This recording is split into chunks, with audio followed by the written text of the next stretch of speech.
Most people think if a movie flops, it must be bad. But what if I told you that some of the greatest sci-fi masterpieces ever made didn't just flop, they nearly destroyed the studios behind them? We aren't talking about losing a few million bucks. We are talking about jaw-dropping $150 million disasters. Franchises died before they could begin. In one case, an entire animation studio disappeared overnight. Today on ReelRanks, we're counting down 15 visually insane sci-fi movies that bombed hard, but are actually 10 out of 10 masterpieces. By the time we get to number 1, you'll be wondering how audiences got it so completely wrong. Let's get started. Number 15, Sphere.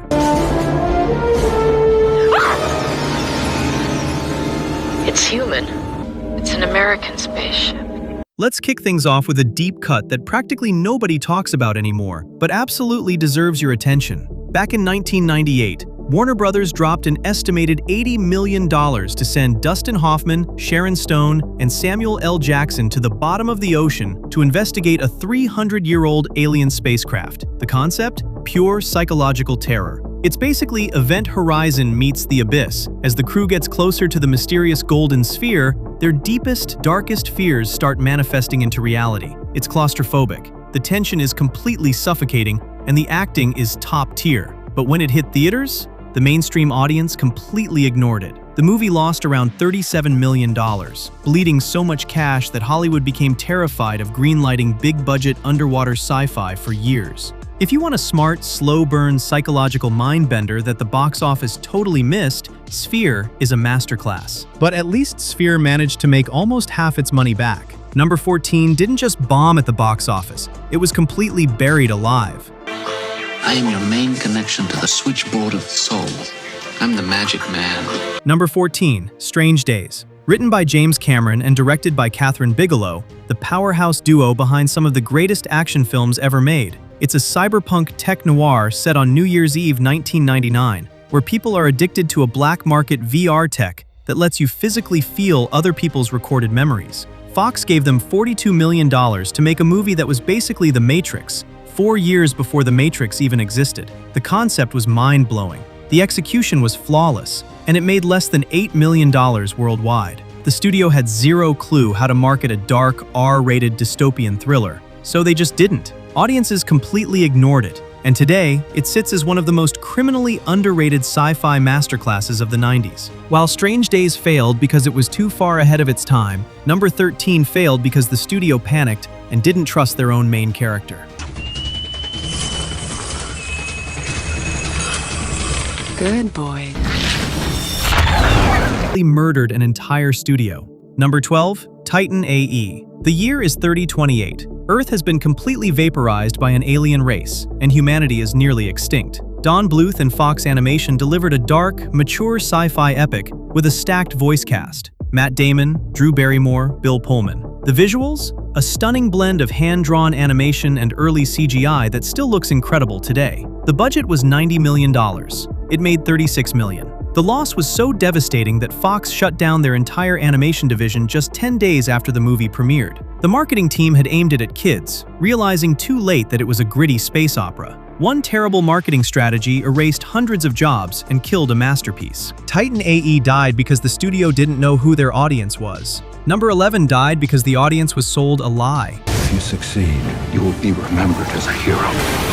In 3, 2, 1, now! Number 11, Ender's Game. Based on one of the most celebrated sci-fi novels ever written, Lionsgate poured $110 million into this project. They brought in Harrison Ford, Ben Kingsley, and Viola Davis. The zero-gravity battle sequences are some of the most inventive action filmmaking of the 2000s. But instead of selling it as the dark, morally complex story about child soldiers that it actually is, Lionsgate marketed it like a generic, feel-good, young adult blockbuster. It made $128 million worldwide, which sounds okay, until you factor in the massive marketing costs. The studio took a heavy loss, and the planned multi-movie franchise evaporated overnight. It's a brilliant movie that audiences walked right past. Before we enter the top 10, and trust me, this is where the bombs get genuinely insane. Quick question. Which of these first 5 movies have you actually seen? Drop your answer in the comments right now because I have a feeling most of you haven't seen more than 1 or 2. And if you have seen all 5, you're my kind of people. If losing a few million on a solid movie stings, wait until you see what happens when a studio burns 150 million in pure daylight. Welcome to the mega disasters. Dad, I just need you to look at this. Does it look weird? A secret place where nothing was impossible. Number 10. Tomorrowland. Directed by Brad Bird, the visionary behind The Incredibles. The first 40 minutes of this film are pure Disney magic. The moment young Athena hands over that pin and we get our first glimpse of the alternate utopian dimension, it's genuinely breathtaking. But here's the brutal reality. Disney poured $190 million into production, plus another massive chunk for global marketing. It barely crossed $200 million globally, resulting in a staggering loss of up to $150 million. It was an absolute financial bloodbath. And the real tragedy here? This failure is exactly why we only get endless live-action remakes now. Disney took a massive swing on an original, optimistic sci-fi world, got severely punished for it, and basically decided to never take a creative risk again. Disney played it safe after that. But number 9 threw all logic out the window and went completely unhinged. What is that? That is London. How do we stop London before it destroys us? Number 9. Mortal Engines. Produced by Peter Jackson and brought to life by the visual wizards at Weta Digital, imagine a post-apocalyptic wasteland where giant, mobilized cities literally hunt and consume smaller towns for resources. The sheer scale of London rolling across the landscape as a predatory machine is something you have to see to believe, but nobody did. The studio dropped over $100 million on the budget, and it only grossed $83 million worldwide. The estimated loss hit a jaw-dropping $174 million. The reason is simple. The marketing team totally fumbled it. They cut trailers that made it look like just another generic teenage dystopian romance, completely hiding the fact that it was an insane, visually spectacular steampunk epic. Bad marketing can ruin a movie's chances. But number 8 was killed by critics who just couldn't handle how wonderfully weird it was.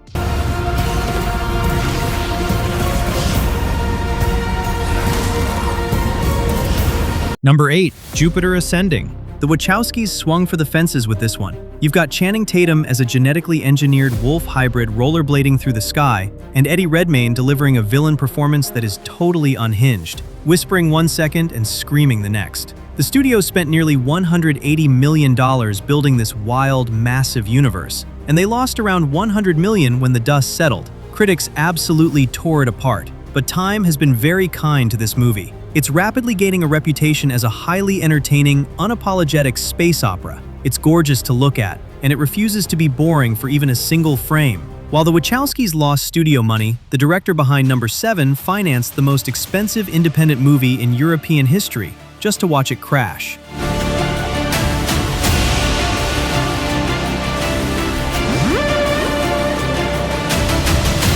Number 7. Valerian and the City of a Thousand Planets. Directed by Luc Besson, this was a passion project decades in the making. The opening 5 minutes, a centuries-spanning montage of humanity making first contact, set to David Bowie's Space Oddity, is easily one of the greatest sci-fi sequences ever put to film. It cost over $200 million to make, but only grossed $225 million, meaning after theater cuts and marketing, the losses were catastrophic. The planned franchise was dead on arrival. It's incredibly frustrating because the world building is absolute perfection. Every shot is packed with vibrant alien designs and neon-drenched worlds. The only real flaw was casting 2 leads who just didn't have the screen presence to anchor a movie this massive. Valerian lost a fortune. But number 6 holds the title for one of the most embarrassing financial disasters in Hollywood history. And it wasn't even the movie's fault. We did not cause this, but this very night, we will end it! Number 6. John Carter. Directed by Andrew Stanton, this was based on the legendary Edgar Rice Burroughs novels, the exact same books that inspired Star Wars and Avatar. Disney threw an astronomical $306 million into production. The final loss? Over $200 million. Let that sink in. It's one of the biggest box office bombs to ever exist. And the saddest part is, the movie is a genuinely thrilling, grand-scale adventure. The action is fantastic, and the world of Mars is incredibly immersive. So what went wrong? Disney's marketing department panicked. They stripped the words of Mars from the title, leaving just John Carter, which sounded like a movie about a boring accountant. They took the grandfather of all sci-fi epics and marketed it so poorly that the audience didn't even know what they were buying a ticket for. What are you gonna do? I'm going to kill them all. Number 5. Soldier. Released in 1998, this Kurt Russell movie is a total hidden gem that barely anyone talks about. Russell plays a battle-hardened soldier raised from birth to fight, who gets discarded on a waste planet when a new generation of genetically engineered super soldiers replaces him. He barely speaks a word of dialogue, communicating purely through physical intensity. Kurt Russell actually trained for 18 months straight just to transform his body for this role. The movie cost $60 million to make, but only brought back a miserable $14 million at the box office. But here is the mind-blowing detail that makes this a must-watch. It is secretly set in the exact same universe as Blade Runner. It was written by the same co-writer, David Peoples, and features direct references to the spinner vehicles and the legendary battle at the Tannhauser Gate. It's a brilliant, gritty sci-fi action film that was completely left in the dust. While Soldier became a forgotten classic, number 4 is a recent disaster that is just too crazy to ignore. We're dealing with an intelligent entity. We're planning a mission to attack this thing. I'm asking you for your help.